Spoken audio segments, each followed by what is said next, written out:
আল্লাহ মহিলাদেরকে সাবধান করেছে, মা বোনেরা গো, হৃদয় খুলে শোনো গো, আমার আল্লাহ সাবধান করেছে, তোমরা জাহিলি যুগের নারীদের মতো তোমাদের রূপ অন্য কোনো পুরুষকে দেখায়ও না, তোমরা পর্দার মধ্যেই থাকো।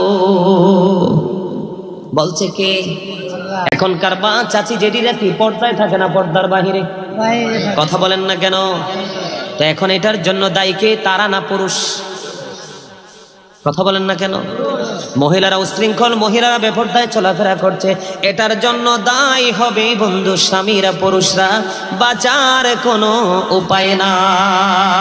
সাবধানে থাকিও নারী পর্দার হারি, হাদিসে হারাম লেখে অন্য দেখিলে।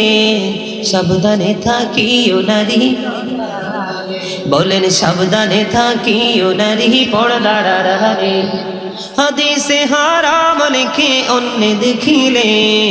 সাবধানে থাকিও নারী পর্দার আড়ালে। আজকালের নারী গণে তারা স্বামীদেরকে ঘরে রেখে, ভালো লাগে না তাদের পার্কে না গেলে।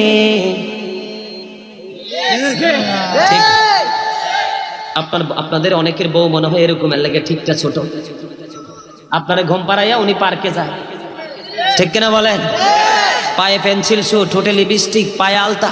সাবধানে থাকিও নারী পর্দার আড়ালে, হাদিসে হারাম লেখে অন্য দেখিলে।